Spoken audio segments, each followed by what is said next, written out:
Gagawa tayo ng sweet and sour tilapia for lunch.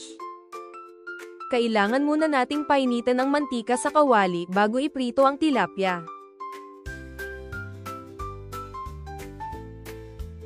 Kapag mainit na ang mantika, iprito na natin ang tilapia.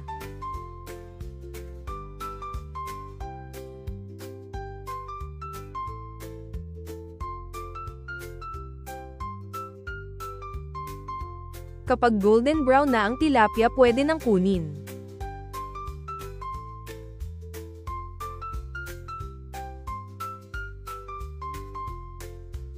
At itabi muna ang tilapia. At ito naman ang mga sangkap na gagamitin.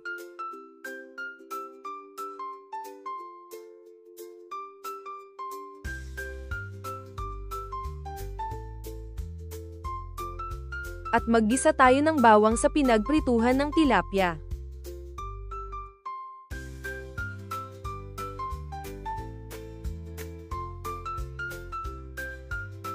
At kapag nag-golden brown na ang bawang, pwede na natin ilagay ang sibuyas at luya.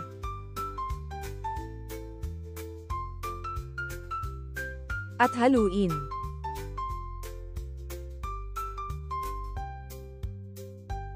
Kapag nag-golden brown na ang mga ito, ilagay na natin ang carrots.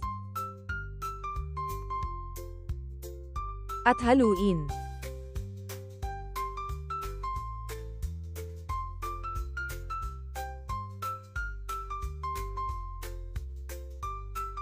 At isunod naman nating ilagay ang bell pepper.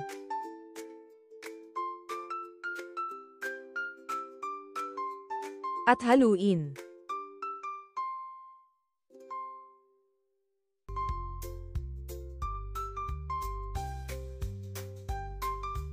Pagkatapos pwede na itong kunin.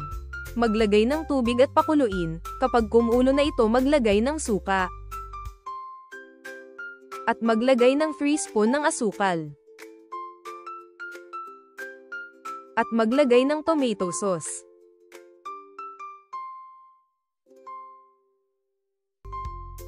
Maglagay ng asin. Haluin. Takpan ito at hayaang kumulo.